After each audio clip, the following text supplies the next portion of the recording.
हमारी पृथ्वी असंख्य सुंदर नजारों से रची बसी है। प्राचीन काल से ही मानव इसके तमाम अद्भुत नजारों को देखकर आश्चर्यचकित होता रहा है। भू से उठाए पत्थर से जब आग का आविष्कार हुआ, तब इस पृथ्वी से मानव का ना टूटने वाला एक ऐसा रिश्ता कायम हो गया जिसने न सिर्फ रहन सहन के साधन बदले, पर विज्ञान जैसी एक विचारधारा को भी जन्म दिया। पर्वतों को असीम और तेज दरियाओं को मोड़कर ऊर्जा का उत्पादन संभव हुआ। इस विकास की एक अनकही कहानी है, उन अनकहे भूवैज्ञानिकों की जिन्होंने निभाई है हर रस्म और एक अहम भूमिका इस देश की प्रगति में। भारतीय भूवैज्ञानिक सर्वेक्षण। गवाह है ये बहती हवाएं, गवाह है ये धरती आसमां, इस देश की बुलंदियों के सफर में हम सफर है हम। जान पर भी खेल कर हमने बनाई है ये डगर। हमने सुनी है धड़कन पर्वतों की, हमने बदली है किस्मत धरती की। दिल में हिम्मत, हुनर हाथों में, जहन में देश का विकास है। मुश्किलों से जीत कर इतिहास नया बनाया है। 4 मार्च 1851 कोलकाता की एक हेस्टिंग स्ट्रीट में भारतीय भूवैज्ञानिक सर्वेक्षण की स्थापना टॉमस ओल्डहम द्वारा हुई। देश के विकास की आवश्यकताओं के अनुरूप जीएसआई की गतिविधियों का विस्तारीकरण हुआ। जीएसआई देश के विकास की हर योजना में महत्वपूर्ण भागीदार रहा है। देश में अभी तक निर्मित तथा निर्माणाधीन सभी महत्वपूर्ण परियोजनाओं जैसे कि भाखड़ा, हीराकुड, कोयना, इडुक्की, नागार्जुन सागर, उकाई, लोकटक, फरक्का आदि से प्रारंभ काल से ही जुड़ा रहा है। उत्तरांचल के टिहरी जिले में भागीरथी नदी पर बन रही टिहरी बांध परियोजना देश की सबसे बड़ी एवं महत्वाकांक्षी परियोजना है। मिट्टी एवं पत्थर से निर्मित टिहरी बांध दक्षिण पूर्वी एशिया में सबसे ऊंचा तथा विश्व में 5वां सबसे ऊंचा बांध है। बांध के जलाशय की विशालकाय झील भागीरथी घाटी में 42 किलोमीटर तथा भिलंगना घाटी में 25 किलोमीटर तक विस्तार लेगी। 2 चरणों में बन रही इस परियोजना से 2400 मेगावाट जल विद्युत का उत्पादन परिलक्षित है। जीएसआई इस परियोजना के परिकल्पना काल 1949 से ही इसके अध्ययनों से जुड़ा हुआ है। सर्वप्रथम स्वर्गीय श्री एसपी नौटियाल तथा स्वर्गीय श्री बीडी पाठक ने विषम परिस्थितियों में बांध स्थल का भूवैज्ञानिक सर्वेक्षण कर उसका भूवैज्ञानिक मानचित्र बनाया। भूवैज्ञानिक दृष्टि से टिहरी बांध स्थल लेसर हिमालयन बेल्ट में स्थित है। इस बेल्ट की उत्तरी सीमा मेन सेंट्रल थ्रस्ट तथा दक्षिणी सीमा मेन बाउंड्री थ्रस्ट से परिभाषित है। इस बेल्ट में मुख्यतः लेसर हिमालयन सीक्वेंस के शैल समूह पाए जाते हैं। विवर्तनिकी की दृष्टि से एमसीटी तथा एमबीटी के अलावा श्रीनगर भ्रंश प्रमुख है, जो कि बांध स्थल से 5 किलोमीटर उत्तर उत्तर पूर्व में स्थित है। इसके अतिरिक्त कई अन्य ट्रांसवर्स संरचनाएं हैं। टिहरी बांध क्षेत्र भूकंपीय संवेदनशीलता के जोन 4 में आता है। भूकंपीय आंकड़ों के विस्तृत अध्ययनों के पश्चात टिहरी बांध को रिक्टर पैमाने पर 8.5 परिमाण के भूकंप के लिए परिकल्पित किया गया है। बांध निर्माण के विभिन्न चरणों में आए 3 मुख्य भूकंपों उत्तरकाशी 1991, चमोली 1999 एवं मुजफ्फराबाद 2005 का बांध की किसी भी संरचना पर लेश मात्र भी प्रभाव नहीं पड़ा। आरंभिक चरण में बांध के निर्माण के लिए भागीरथी में 4 स्थानों सिराई, उप्पू, दोबाटा तथा रोटरिया जो टिहरी जिले में हैं, उनको चिन्हित किया। तत्पश्चात विस्तृत भूवैज्ञानिक परीक्षणों के बाद टिहरी स्थल को ही बांध निर्माण हेतु सर्वोपयुक्त पाया गया। इसके पश्चात बांध स्थल का विस्तृत भूवैज्ञानिक मानचित्र 1:1000 पैमाने पर तैयार किया गया, जिसमें कि बांध स्थल के विभिन्न शैल संस्तरों का वर्गीकरण तथा सभी प्रमुख संरचनाओं को दर्शाया गया है। बांध स्थल पर जौनसार समूह के चांदपुर फिलाइट शैल पाए जाते हैं।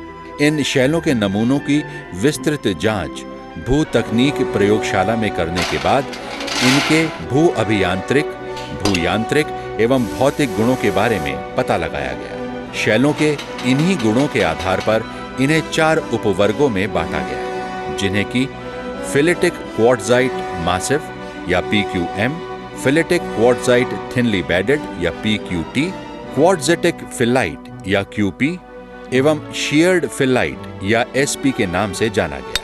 इनमें से PQM सबसे सुदृढ़ तथा SP सबसे कम सुदृढ़ता वाले हैं। GSI के भूवैज्ञानिकों के प्रयास से भारत में पहली बार ब्लॉक टेक्टोनिक मॉडल की संकल्पना ने जन्म लिया। टिहरी बांध के ब्लॉक टेक्टोनिक मॉडल में 4 टेक्टोनिक ब्लॉक को चिन्हित किया गया, जिनकी सीमाएं डायगोनल शियर बनाती हैं।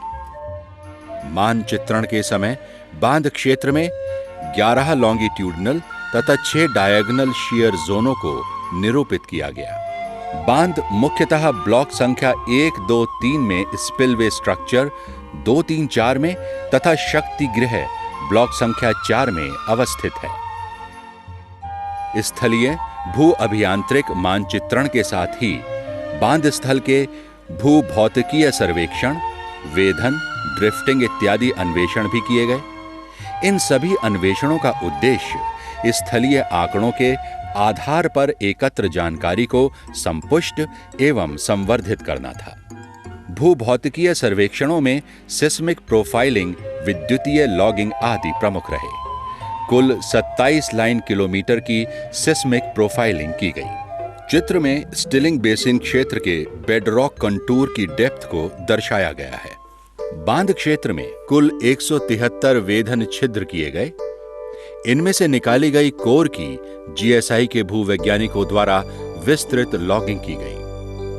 टिहरी बांध स्थल पर दोनों बैंक्स में कई ड्रिफ्टों का निर्माण किया गया तथा भूवैज्ञानिकों द्वारा इनकी लॉगिंग और भू तकनीकी आंकलन किया गया। स्थलीय मानचित्रण, भूभौतिकीय सर्वेक्षणों, वेधन तथा ड्रिफ्टिंग द्वारा प्राप्त आंकड़ों को समाहित करने के पश्चात बांध अक्ष के अनुरूप भूवैज्ञानिक सेक्शन बनाया गया। इसी के आधार पर बांध निर्माण के दौरान होने वाली कुल खुदाई तथा उसमें प्रयुक्त होने वाली निर्माण सामग्री के आंकलन किए गए। बांध के ढांचे के अनुप्रस्थ काट को देखने पर पता चलता है कि इनके केंद्र में अपारगम्य क्ले की कोर है, जिसके बाहर महीन बालू एवं सिल्ट से बने मोटे एवं बारीक छन्नक हैं। फिल्टर के ऊपर रिवर बोर्न मटेरियल का आवरण तथा सबसे ऊपर कठोर शैल खंडों के रिप रैप की परत है। इस प्रकार कुल मिलाकर 2,60,00,000 घन मीटर निर्माण सामग्री की आवश्यकता थी। GSI के भूवैज्ञानिकों के विस्तृत अध्ययनों से बांध स्थल के अत्यधिक निकट स्थानों पर क्ले एवं रिवर बोर्न मटेरियल के खनन क्षेत्रों का पता लगाया जा सका। इन अध्ययनों का बांध की निर्माण लागत पर सकारात्मक प्रभाव पड़ा और माल ढुलाई में लगने वाले समय की बचत हो सकी। बांध स्थल पर निर्माण कार्यों का श्री गणेश सन 1978 में भागीरथी एवं भिलंगना नदियों के प्रवाह को मोड़ने के लिए बनाई गई डाइवर्जन सुरंगों के निर्माण से हुआ, जिसके तुरंत बाद ही बांध निर्माण का कार्य आरंभ किया गया। बांध की बुनियाद का विस्तृत पैमाने पर भूवैज्ञानिक मानचित्रण किया गया। इस दौरान बुनियाद का गहन निरीक्षण करके सभी प्रतिकूल संरचनाओं को चिन्हित किया गया। जहां पर डिफॉर्म्ड रॉक मास था, उस क्षेत्र में अतिरिक्त खुदाई करके डिफॉर्म्ड रॉक मास को हटाया गया तथा उस क्षेत्र को उच्च शक्ति के कंक्रीट द्वारा भरा गया। इसी प्रकार सभी शियर जोनों का डेंटल उपचार किया गया। इसके साथ ही बुनियाद की मजबूती के लिए कंसोलिडेशन ग्राउटिंग की गई। बुनियाद में समस्त उपचारों को करने के बाद निर्माण सामग्री का प्लेसमेंट करके बांध के ढांचे का निर्माण किया गया। इस परियोजना में लगभग 15,000 क्यूमेक की संभावित बाढ़ के निकास के लिए विभिन्न स्पिलवे स्ट्रक्चर्स की व्यवस्था की गई है। इनमें मुख्यतः एक शूट स्पिलवे, 4 शाफ्ट स्पिलवे तथा एक इंटरमीडिएट लेवल आउटलेट का निर्माण किया गया है। शूट स्पिलवे बांध के राइट बैंक पर स्थित है। इस स्पिलवे का जल प्रपात देश में सबसे ऊंचा 215 मीटर है तथा इसमें बहने वाले पानी का वेग लगभग 40 मीटर प्रति सेकंड होगा। जीएसआई द्वारा निर्माण पूर्व भूवैज्ञानिक अन्वेषणों से यह ज्ञात हो चुका था कि शूट स्पिलवे तथा स्टिलिंग बेसिन के संधि क्षेत्र में D1 एवं L शियरों के आपसी कटान से एक डिफॉर्म्ड जोन बन गई है। यह स्थिति दोनों ही संरचनाओं की सुरक्षा की दृष्टि से उपयुक्त नहीं थी, अतः जीएसआई की संस्तुति पर विस्तृत उपचार किया गया। शूट के निर्माण के दौरान चट्टानों के फोलिएशन जॉइंट्स की दिशा में प्लेनर फेलियर अपेक्षित थी। इसी को ध्यान में रखते हुए शूट में 10 से 12 मीटर लंबे रॉक बोल्ट लगाए गए। स्टिलिंग बेसिन के निर्माण के दौरान इसके आरंभिक क्षेत्र में पड़ने वाली डिफॉर्म्ड जोन का एक विस्तृत उपचार किया गया, जिसमें कि एक 4 मीटर गहरी रीएनफोर्स्ड शियर की बनाई गई। शैफ्ट स्पिलवे की संकल्पना को भारत में पहली बार टिहरी बांध परियोजना में ही अपनाया गया। लेफ्ट बैंक पर स्थित 2 वर्टिकल शैफ्ट क्रमशः T1 और T2 सुरंगों से जुड़ी हुई हैं,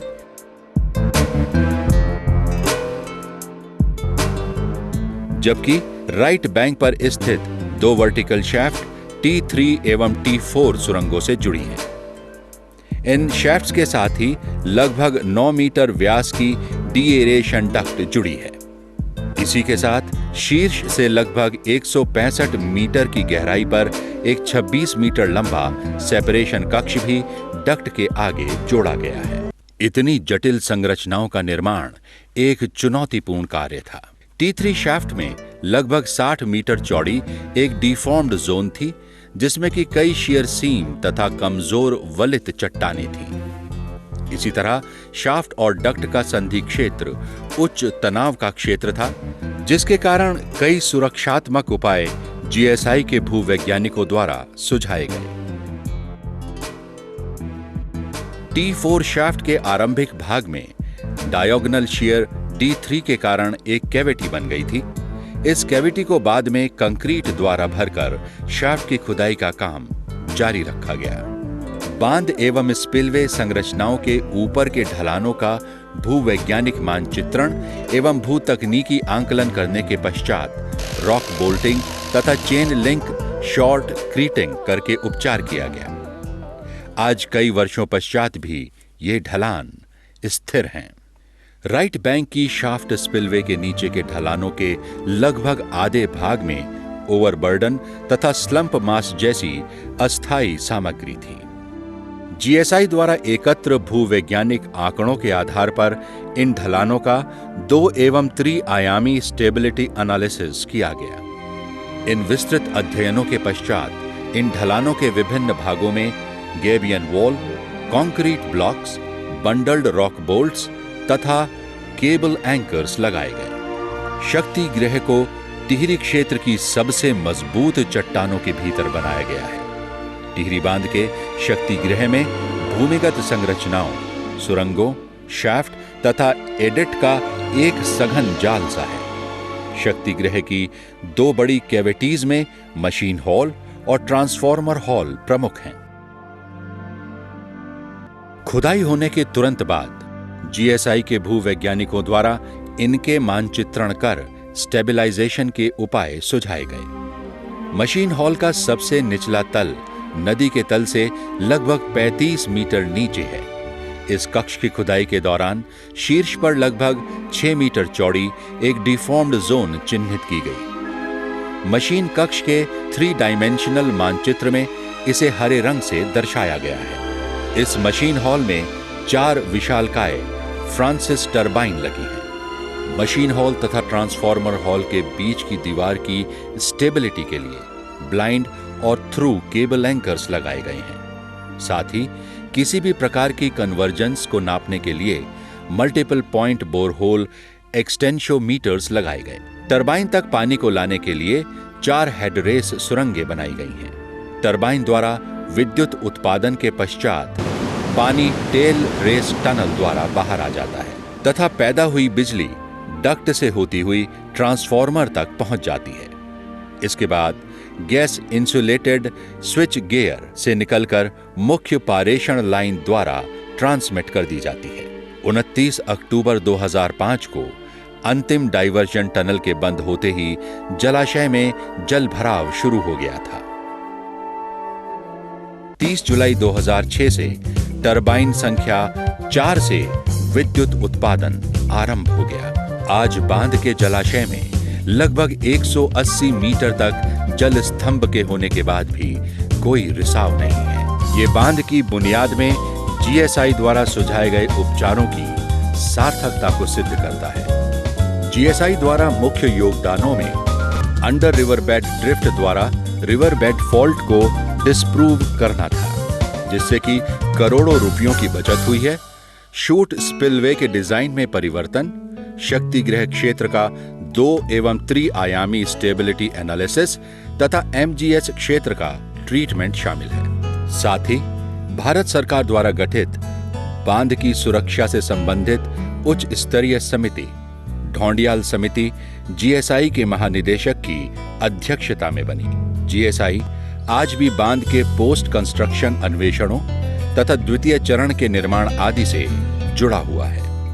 इस परियोजना से लगभग 6 अरब 20 करोड़ यूनिट बिजली दिल्ली के 40 लाख तथा उत्तर प्रदेश के 30 लाख लोगों को पीने का पानी और 2,70,000 हेक्टेयर भूमि को सिंचाई का पानी मिलेगा। साथ ही स्थानीय निवासियों को पर्यटन तथा मत्स्य पालन जैसे उद्योगों से सीधा आर्थिक लाभ मिलेगा। 1949 से 2006 तक का सफर निश्चय ही चुनौतियों से भरा था, किंतु ये जीएसआई के भूवैज्ञानिकों के अथक प्रयास और सतत जिज्विषा का ही परिणाम है कि टिहरी बांध जैसी वृहद परियोजना का स्वप्न आज साकार रूप ले चुका है।